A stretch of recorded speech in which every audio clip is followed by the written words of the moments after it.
So untuk email ni pula, saya cadangkan anda attach anda punya.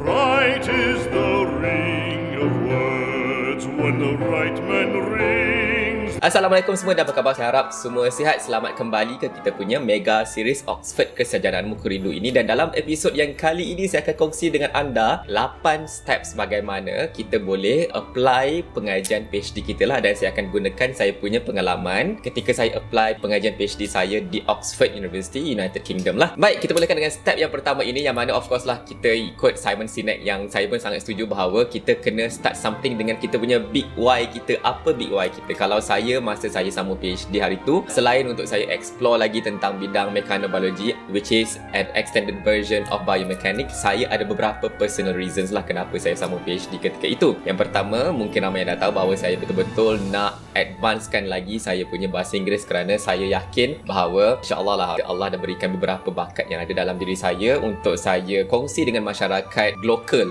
dan global, tapi without having very good English competency. Saya punya bakat dan aspirasi itu tak dapat saya nak bawa ke pentas dunia lah. So saya tahu bahawa bahasa Inggeris antara cara yang terbaik untuk saya ke pentas dunia. So bahasa Inggeris itu antara big why saya lah. Yang kedua adalah saya nak jadikan, orang kata, ini satu titik tolak kepada keluarga kami punya milestone lah untuk ahli keluarga. InsyaAllah saya punya anak saudara, anak saya sendiri one day, untuk kami semua juga menjadi follow footsteps orang-orang yang berjaya, mana kebanyakan mereka ini bukan sahaja berjaya di kampung mereka sendiri, tapi juga berjaya di luar negara lah. So itu memang memberi inspirasi kepada saya untuk sambung pengajian saya ke luar negara untuk PhD saya lah. Dan masa tu memang saya pun sendiri juga, my personal big why adalah untuk saya challenge diri saya setinggi mana saya boleh pergi. Dan masa tu tak tahulah, kita punya darah muda, memang kita kalau boleh nak setinggi boleh kita nak pergi kan. Sekarang ni dah lain sikit saya punya big why, tapi masa tu memang saya punya karakter, memang saya akan pergi ke tempat yang tinggi. Saya nampak ceiling tu tinggi, saya akan pergi ke ceiling itulah. Dan kalau ada tinggi lagi, saya akan pergi ke tinggi lagi.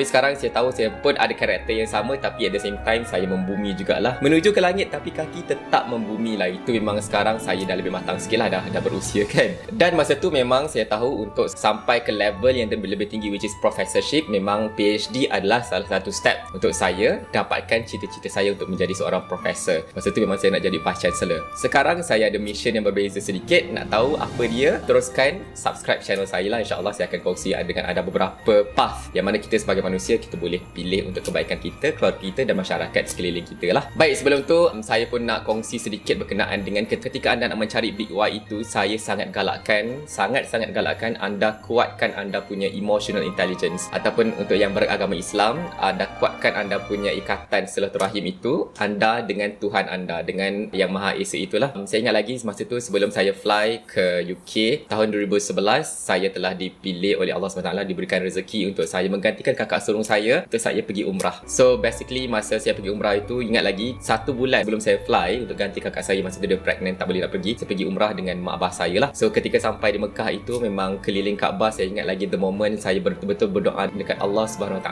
Ya Allah, ya Tuanku, berikanlah aku ruang dan peluang yang terbaik untuk aku sambung pengajian PhD aku di universiti yang terbaik di dunia, dan juga dengan beasiswa yang terbaik untuk aku betul-betul berjaya menghabiskan PhD aku. Kedebak-kedebuk, alhamdulillah, tak lama selepas itu betul-betul saya nampak jelas sangat path itu, dan dibukakan ruang untuk saya sambung PhD saya di universiti nombor 1 dunia kalau berdasarkan THE ranking lah, University of Oxford. Dan juga saya punya beasiswa yang di Tuan Agong, which is antara beasiswa yang terulung di negara kita. So itu saya macam okay, itu sangat menarik, kata rezeki yang datang daripada Allah SWT itu. Dan saya nak galakkan anda semua, tak boleh pergi Mekah.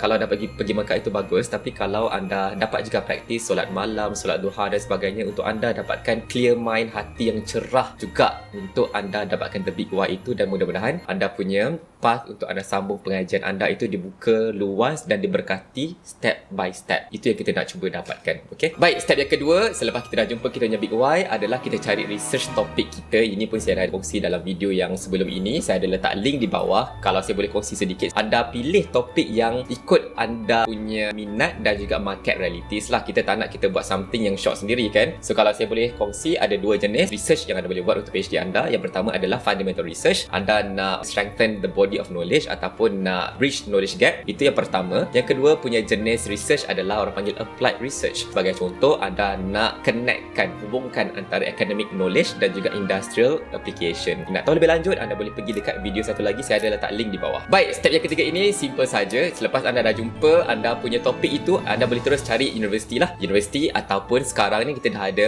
research institute ataupun industri pun sekarang juga ada bagi peluang PhD lah. So zaman saya dulu memang kebanyakan universiti, tapi zaman sekarang saya dah tengok industri pun ada juga. So anda boleh tengok universiti ataupun industri lah. Saya masa tu memang telah ditetapkan untuk kami sambung PhD di top 10 university in the world. Ditetapkan oleh saya punya beasiswa masa tu. Saya start dengan Slab Slide dulu, tapi kemudian saya tukar ke beasiswa Dr. Agong kerana Slab Slide memang hanya sponsor 3 tahun sahaja, dan saya tahu Oxford pengajian saya ketika itu adalah untuk 4 tahun. Tahun pertama adalah classes and lab rounds. Bermula tahun kedua baru kita orang start buat kita punya research lah. So basically memang saya perlukan 4 tahun. So cari universiti, memang saya start ikut ranking. Saya pakai ranking QS ranking dan PHE ranking, world ranking, dan saya start dengan yang pertama sampailah saya carilah mana-mana universiti yang ada mechanobiology. Saya start dengan mechanobiology dulu, dan kalau tak jumpa saya jadikan biomechanics punya bidang sebagai saya punya backup. So saya jumpa mechanobiology dekat Harvard, dekat Stanford, dekat Oxford, Cambridge, dan saya apply juga biomechanics dekat Southampton dan juga dekat Imperial College London lah. Dan memang saya fokus pada UK sebab memang itu adalah dream saya daripada kecil. Dan yang kedua adalah berkenaan dengan tempoh pengajian 3 tahun itu, 4 tahun itu memang lebih, orang kata beasiswa saya boleh kata lah. Untuk US lebih lama kan, 5 tahun macam tu. So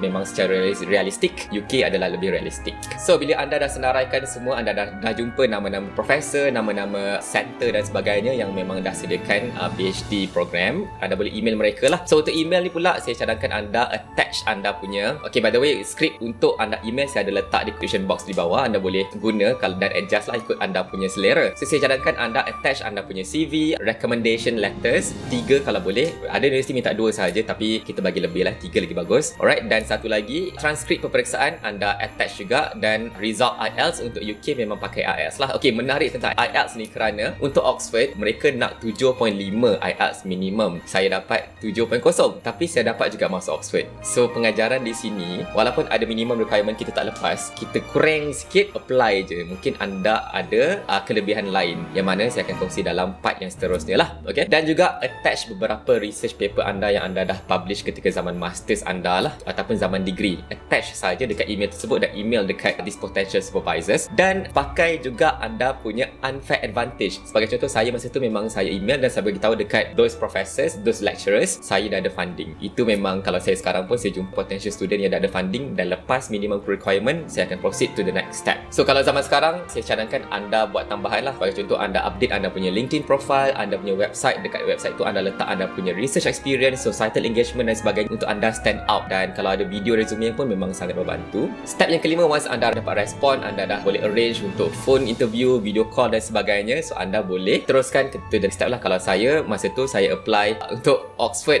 cerita dia macam ni lah. Saya email saya punya supervisor, ketika itu belum jadi supervisor saya lah, Mark. Mark masa tu dia kata memang tak ada kekosongan dekat dia punya mechanobiology group tu, tak ada kekosongan. Dia suruh saya apply dekat for doctoral training. So saya pun apply, dan bila saya apply baru saya dapat CDT lah. Tapi selepas saya dah dapat CDT tu, saya betul-betul memang target nak apply balik, nak masuk balik dekat Mark punya group, mechanobiology group itu. Dan alhamdulillah eventually saya dapat masuk juga. Walaupun jalan dia bukan straightforward, tapi jalan dia macam ni.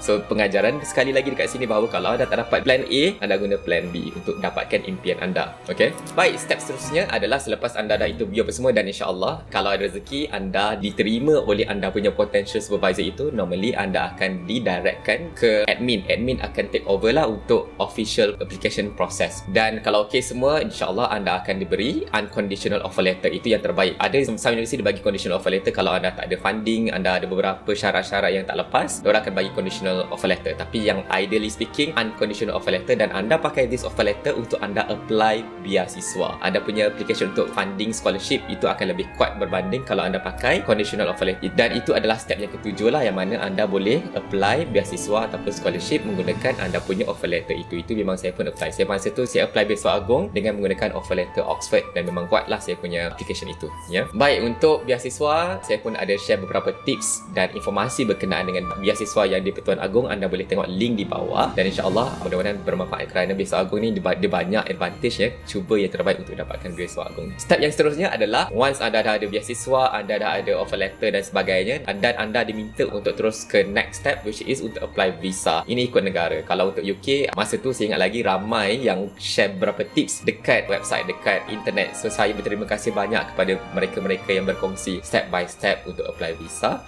Nanti saya akan letak link di bawah. Baik, so sekarang ni kita dah cover those steps untuk episod Mega Series. Selepas ini saya akan berkongsi dengan anda persediaan saya sebelum ke Oxford, yang mana ada beberapa steps yang saya ambil untuk saya pastikan saya punya the first week, the first month di Oxford itu benar-benar lancar dan saya tak ada terkejut beruk, risau, tak ada tu pasal. So kita jumpa dalam episod yang akan datang. Sekiranya anda belajar something daripada video kali ini, saya hargai sekiranya anda dapat tekan button like dan subscribe, dan jangan lupa tinggalkan komen di bawah dan kongsikanlah video ini kepada rakan-rakan. InsyaAllah mudah-mudahan kita sama-sama dapat manfaat. Kita jumpa lagi dalam video yang akan datang. Assalamualaikum dan jaga diri semua. Bye-bye.